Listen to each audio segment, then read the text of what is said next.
Hello everyone, DrEvilGenius here with another reading. I've decided to give in to you, Nick. Here's your reading. I want to do Sirius's first Epoch of Disharmony appearance.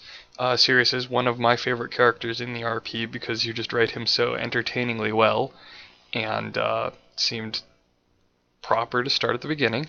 So here we are, Sirius Fulmaren in the Hidden Laboratory at Snowpeak on day 3 during the Titans of Snowpeak chapter. Snowpeak Hidden Laboratory. Sirius Fulmaren. No! Sirius scrambled through the twisted hallways of his hidden laboratory. Its magic machinations and ancient texts were worn and useless, its inhabitants all dead, and the one successful experiment now lay dying upon the ice of the northern shores. Sirius, unwilling to let his greatest achievement die at the hands of a beast, channeled all his power to keep Kaimu alive. Though he could not see it, the force of the full moon in the night sky made it possible.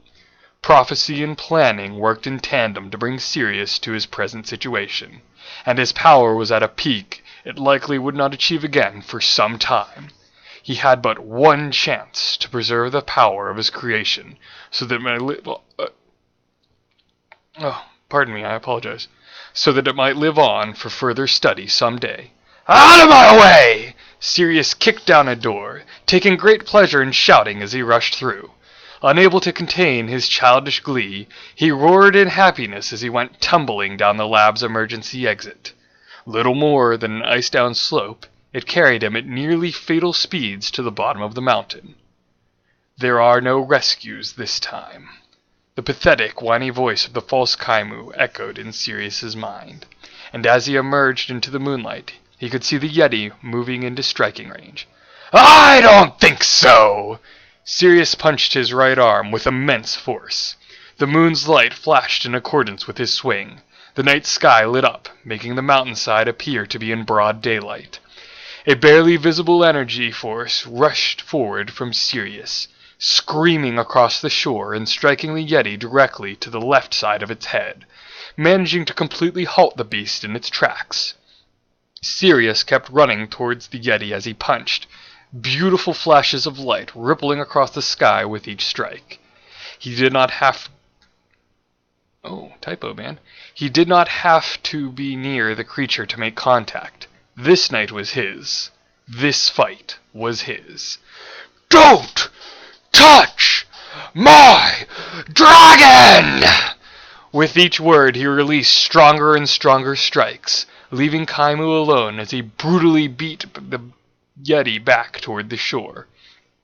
With the final word screamed, he released the most massive strike yet, and screamed in laughter as blood poured from the scores of injuries upon the Yeti. It was not even clear to Sirius where he had struck the hardest, nor did he care. Your name is Tayden. My name is Sirius. We are not off to a good start here. Sirius punched the Yeti each time it tried to move, forcing it to stay in place. As he spoke, a small pillar of energy shot from the lunar sky into Kaimu, bringing the dragon to its feet. Also, please don't talk. I've gone through this one's memories, and you just don't have much to offer. You see, I have a dream. The dragon lumbered up next to Sirius, showing neither pain nor personality. That dream is to change the world! Sirius turned and the dragon lowered its head to the ground. But I'm an opportunist, not a savage, so I suppose you've learned your lesson. Sirius punched the Yeti once more. I doubt you have any idea what I just did. Do you know anything about the laboratory in this mountain? I would think you would, but, forget it. You're just some smelly beast, though right now you're just a Yeti. Sirius winked and began petting the dragon, though it showed no response. Anywho, that moonbeam, lunar energy, whatever you want to call it, personally I prefer Fulmaren's Fun Factory, but my last team didn't really like that one. Right, on topic, I just took everything that made that dragon what it is, and stored it right here.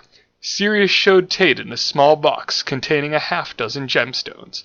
Essence of the Mongol Arctic Dragon, not really named well at all. But the point is, I like talking. Still enjoying himself, Sirius kicked the Yeti once more. I think you understand that revenge is not on the menu this evening. Not as long as that moon stays full. I do have a consolation prize, though. I've already got what I need from this dragon, so please, take the leftovers. The dragon collapsed upon the ground, its eyes shut, but it was still breathing, barely. Sirius looked at it and spit upon the ground with disgust.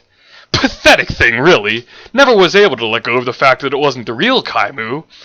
Or the real anything. No, I'm afraid creations such as this are destined to be tools of others forever. Wouldn't you say?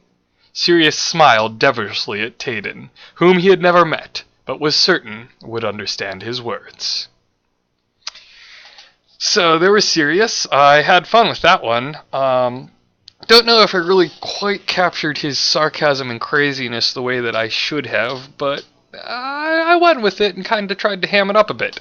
Let me know what you think, Nick. I'm really curious. Anyway, until next time, this is DrEvilGenius saying goodnight.